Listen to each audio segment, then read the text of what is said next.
गुरु भगवान को नमन है। भगवान को अपना सच्चा मित्र जानो। गुरु भगवान ने कहा, आई एम 80 ईयर्स यंग, पर तुम कहते हो कि आई एम 40 ईयर्स ओल्ड। तुम अभी से बुढ़े हो गए हो। गुरु तो छोटे छोटे बच्चों से कहते हैं कि तुम मुझसे दोस्ती करो, अपनी बात करो जैसे तुम अपने दोस्त से करते हो।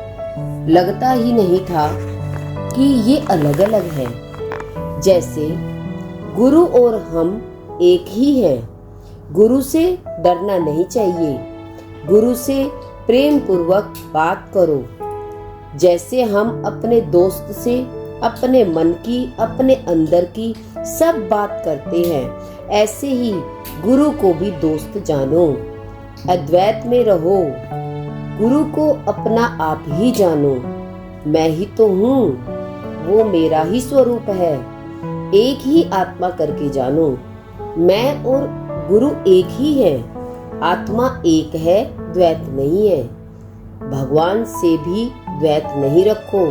बूंद कहती है मैं अलग हूँ, लहर कहती है मैं अलग हूँ, पर सागर कहता है अरे तुम मेरा ही तो रूप हो, तुम अलग कहाँ हो।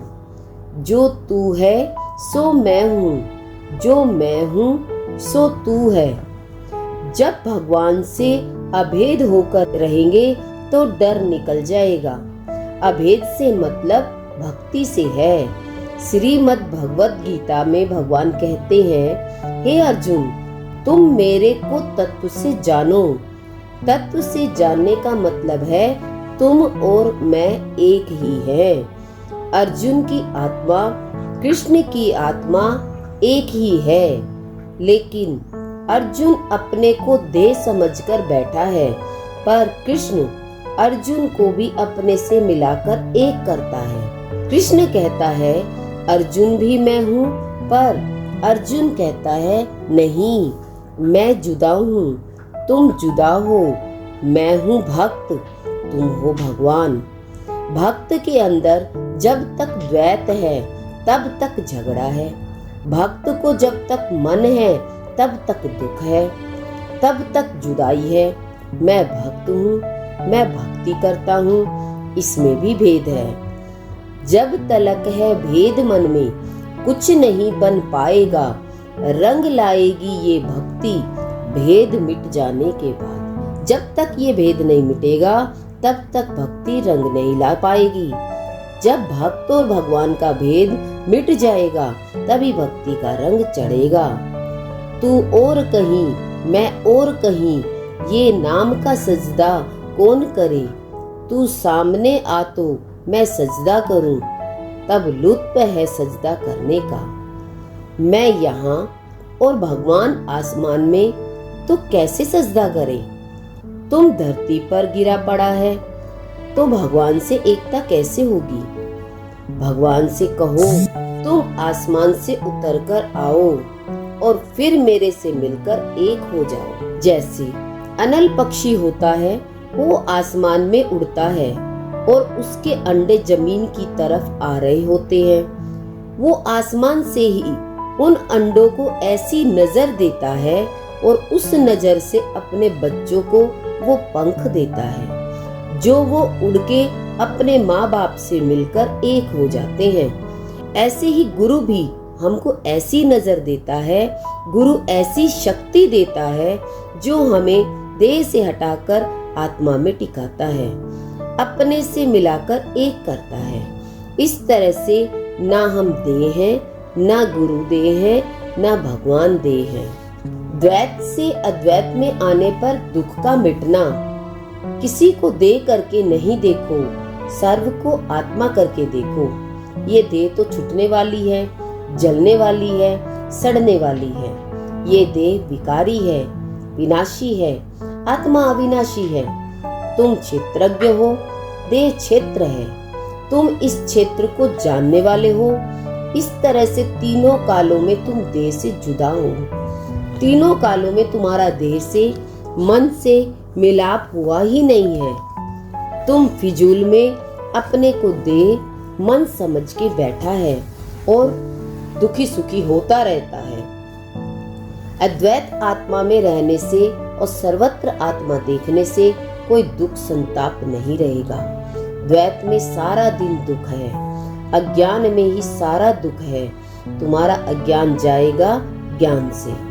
ज्ञान है मैं आत्मा हूँ, अज्ञान है मैं देव हूँ। अंधेरा जाएगा, रोशनी जलाओ तो सारा अंधकार चला जाएगा। ज्ञान की ज्योति जलाओ तो सारा अंधेरा, अज्ञान, द्वेष, विकार सब चला जाएगा। फिर तुम्हारा एक एक क्षण आनंद में, मौज में ही बीतेगा। तुम बहुत खुश और मौज में रहेगा। ज्ञानी सारा दिन कुछ भी करे, चाहे मारे पीटे, चाहे गाली दे, चाहे रखे या निकाल दे, वो चाहे कुछ भी करे फिर भी वो कुछ नहीं करता, क्योंकि ज्ञानी का सारा काम परमात्मा की मर्जी से होता है। ज्ञानी नहीं समझता मैं कुछ हूँ, उसका सर्व से प्यार है, इसलिए ज्ञानी का कोई कर्म नहीं बनता। उसके प्रेम में कैसी भी वर्तन हो जाती है तो भी वो वर्तन नहीं करता है।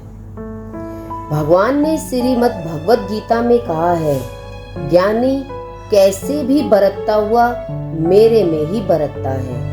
मतलब तुम देखोगे कि गुरु उसको ज्यादा प्यार करता है, इसको कम करता है, इसको दूर करता है, उसको पास करता है, पर वो कुछ नहीं करता है। वो सब ईश्वर की इच्छा से होता है। तुम्हारे अंदर की भावना ही तुम्हें आगे पीछे करती है। साफ दिल होने पर परमात्मा का प्रकट होना। तुम्हारा जैसे ही साफ दिल हो जाएगा वैसे ही परमात्मा अंदर आ जाएगा। एक भी अगर गलत विचार है तो तुम परमात्मा से बहुत दूर हो, शांति से बहुत दूर हो, आनंद से दूर हो। एक भी रोंग थॉट आया है तो वो किसके लिए आया है? राग किया, द्वेष किया, लोभ किया, इच्छा की, तो तुम भगवान से दूर हो गए। द्वैत आ जाएगा तो अशांति भी आ जाएगी। किसी से द्वेष मत करो। किसी भी जड़ चीज से द्वेष करोगे तो अशांति आ जाएगी। एक भी जड़ चीज की निंदा करोगे तो भगवान से दूर हो जाओगे। निंदा नहीं करना, भगवत भाव में रहना है। हम नासिक में रहते थे, वहाँ एक सत्संगी व्यक्ति ने बताया कि हमारे घर में बहुत तरह तरह के पेड़ पौधे हैं, सब बहुत हरे भरे, रंग बिरंगे, फल फूलों से लदे रहते हैं, पर एक पेड़ है जो कभी बढ़ता ही नहीं है। ऐसा लगता है वो बिल्कुल बेकार है, माली को बुलाकर उसे कटवा देंगे। तब हमने उस व्यक्ति से पूछा, आप ये बताओ, क्या आपने उस पेड़ के नीचे बैठकर किसी की निंदा करी, चुगली करी, चोरी करी, बात करी है? अगर तुमने ऐसा किया होगा तो ये पेड़ कभी नहीं बढ़ेगा। अब तुम ऐसा करो कि उसी पेड़ के नीचे बैठकर सत्संग करो, भगवान की बातें करो, भगवान करके पेड़ को देखो, पेड़ की प्रशंसा करो, पेड़ को प्रेम करो, प्रेम से पानी दो, प्रेम से पेड़ को हाथ लगाओ और कहो कि हे पेड़, तुम कितने अच्छे हो, तुम कितने दुख सहकर हमें सुख देते हो, तुम हमें कितने मीठे मीठे आम देते हो, तुम कितने अच्छे हो। जब तुम ऐसा करोगे तब देखना कि पेड़ क्या करता है। व्यक्ति ने ऐसा ही किया। फिर आकर बोला, पेड़ पर हजारों आम लगे हैं और वो बहुत खुश है। जब जड़ चीज को हमारा प्रेम महसूस होता है तो क्या चेतन पर उसका कुछ फर्क नहीं पड़ता? जड़ चीज की भी निंदा मत करो, किसी से द्वेष मत करो, क्योंकि भगवान ने किसी भी चीज को गलत नहीं बनाया है। तुम पत्थर को पूजते हो, मूर्ति को पूजते हो, लकड़ी को पूजते हो, पर उसके बनाए इंसान को भगवान जानकर क्यों नहीं पूजते हो? पत्थर को पूजते हो, पर क्या सामने वाले में भगवान देखते हो? उधर भी मैं ही हूँ। जैसे अपने शरीर को इतना खिलाता पिलाता है तो क्या अभिमान करता है कि मैंने इस शरीर को इतना खिलाया पिलाया, घुमाया फिराया और पहनाया, पर जब तुम दूसरों को कुछ देते हो, कुछ सेवा करते हो तो अभिमान क्यों करते हो? कि मैंने इसके लिए इतना किया। सच की जिज्ञासा। अगर सच की जिज्ञासा है, परमात्मा की जिज्ञासा है, तो धन के पीछे क्यों जाते हो? धन तो तुम्हें ऑटोमेटिकली मिलेगा। प्रारब्ध बनी पड़ी है। धन तब ही मिलेगा जब मिलना होगा। तुम ज्ञान जीवन में लो और लेते जाओ, परमात्मा की प्राप्ति करो। धन का लोभ क्यों करते हो? जिस मनुष्य को सच्चा हीरा मिल गया तो वो चांदी का लोभ क्यों करेगा?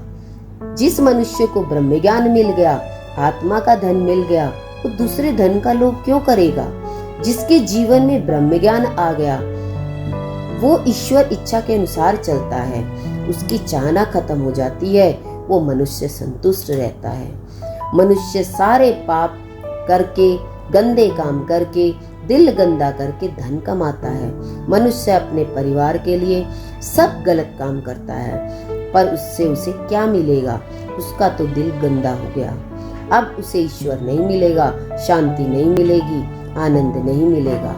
गुरु बताते हैं, कोई भी पाप करके या गलत काम करके तुम सोकर दिखाओ, मैं तुम्हें इनाम दूंगा।